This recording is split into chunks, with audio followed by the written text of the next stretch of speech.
আপনি মসজিদে আজান দেবেন, মন্দিরে কীর্তন বাজাবেন, গুরুদুয়ারাতে ধর্মীয় যে আছে সেগুলো করবেন, গির্জাতে আপনি যদি কোনো জায়গায় খুলে থাকে আপনি না জানিয়ে, আপনারা জানতেন না তো খুলে নিয়েছে, যে এসেছিল তার বিরুদ্ধে তার ঊর্ধ্বতন কর্তৃপক্ষকে একটা কমপ্লেন জানান। সে অরাজকতা করার জন্য একটা নির্দিষ্ট ধর্মকে টার্গেট করে এই অন্যায় করছে, আর্টিকেল 25 কে ভায়োলেট। যদি কোনো জায়গায় প্রশাসনের কেউ এসে মাইক খুলে নেওয়ার কথা বলে, তাকে আপনি প্রশ্ন করবেন যে কোন আইনের ভিত্তিতে আপনি আমাকে এই মাইকটা খুলতে বলছেন। কারণ আইনের কোনো জায়গায় বলা নেই মাইক বাজানো নিয়ে মানুষ একটু দ্বিধাদ্বন্দ্বের মধ্যে আছে।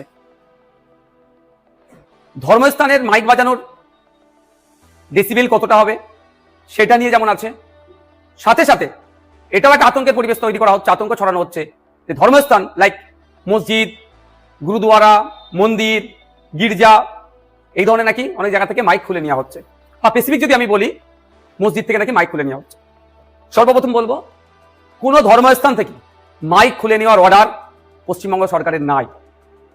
দ্বিতীয়ত, যদি কোনো জায়গায় খুলতে আসে মাইক, তাহলে প্রশ্ন করতে হবে যারা কমিটির মধ্যে আছে, ফোনে লাইভ চালাবেন, ভিডিও করবেন, যেই আসুক কর্মকর্তা প্রশাসনে যেই আসুক না কেন তাকে প্রশ্ন করবেন যে কোন অর্ডারের ভিত্তিতে আপনারা মাইক খুলতে আসছেন। দেখবেন উত্তর দিতে পারবে না। কারণ পশ্চিমবাংলা সরকারের পরিবেশ দপ্তরের যে পরিবেশ দপ্তর আছে তার পক্ষ থেকে একটা অর্ডার সার্কুলেট হয়েছে 13ই মে 2026। সে অর্ডারে পুরো উল্লেখ করা আছে মাইক কিভাবে বাজাবেন না বাজাবেন বিস্তারিত। আমি আপনাদের একটা জানিয়ে রাখতে চাই, যেখানে noise pollution regulation and control rules 2000 সালে যে আছে, সেই আইনের কে সামনে রেখে সাউন্ড কোথায় কি হবে 4টে ক্যাটাগরিতে ভাগ করা হয়েছে। একটা হচ্ছে industrial area, commercial area, residential area, silence zone.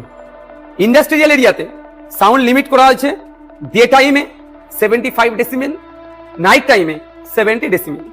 Commercial এরিয়াতে 65 ডেসিমেল, ডে টাইমে, নাইট টাইমে 55 ডেসিমেল।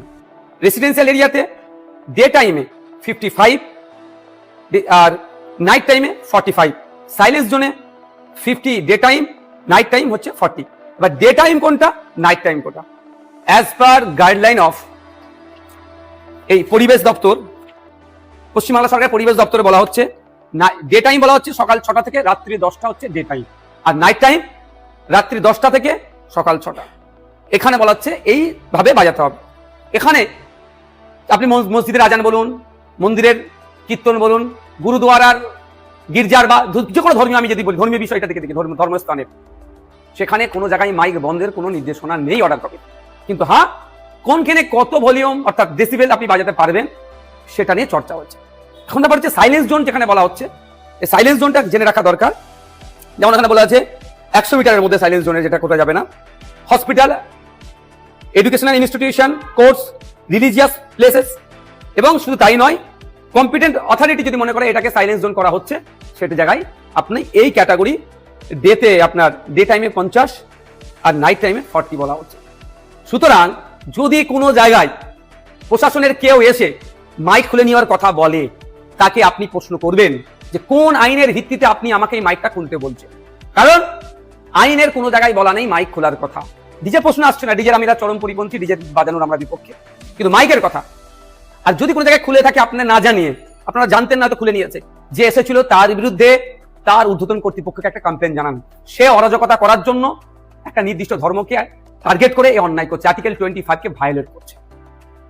সুতরাং নির্দ্বিধায় আপনাদের বলবো, চিন্তামুক্ত হয়ে সরকারের নির্দেশনা অর্থাৎ আন্ডার কন্ট্রোল যে সাউন্ডের কথা বলা আছে সেগুলো আপনি বাজাবেন, আপনাকে কেউ ডিস্টার্ব করবেন। আপনি মসজিদে আজান দেবেন, মন্দিরে কীর্তন বাজাবেন, গুরুদুয়ারাতে ধর্মীয় যে আছে সেগুলো করবেন, গির্জাতে আপনি ইচ্ছা হলে মাইক বাজাবেন।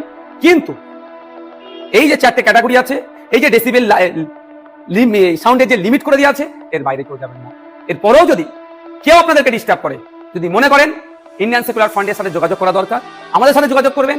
আপনাদের হয়ে আমরা আইনি লড়াই, গণতন্ত্র রক্ষার লড়াই যেমন করছি, আগামী দিনেও করব। তবে এতটুকু অনুরোধ, কাগে কান নিয়ে চলে গেছে বলে কাগের দিকে তাকাবেন না, নিজের কানে একবার হাত দিয়ে দেখুন আছে না নেই।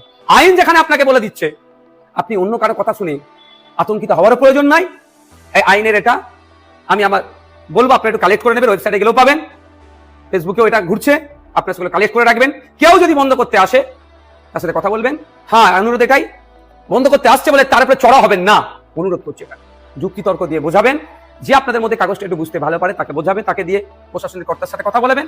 আর অলরেডি বদমাইশি করে যদি মাইক খুলিয়ে দেয় বা বন্ধ করিয়ে দিয়ে যায়, আপনার এলাকার যিনি আইনের বিশেষজ্ঞ আছেন তার সাথে কথা বলে একটা চিঠি করে তার উদ্বোধন যারা আছেন তাদেরকে দিন, তার দেখবেন অবস্থা খারাপ হবে। কারণ সে আইন বহির্ভূত কাজ করছে, বাংলায় অরাজকতা করার চেষ্টা করছে, বাংলায় law and order situation create করার সে চেষ্টা করছে। কারণ আইনের বাইরে গিয়ে সে, সংবিধানের বাইরে গিয়ে government of West Bengal department of এনভায়রনমেন্টের যে নির্দেশিকা আছে, নোটিফিকেশন আছে, তার বাইরে গিয়ে নিজের মত চাপানোর চেষ্টা করছে, যা তার আগামী দিনের চাকরির ক্ষেত্রে সমস্যা হয়ে দাঁড়াবে। সুতরাং আইন হাতে তুলে নেবেন না। কেউ আপনাকে ডিস্টার্ব করতে আসলেও আপনি আইনের মাধ্যমে সেটাকে রুখবেন।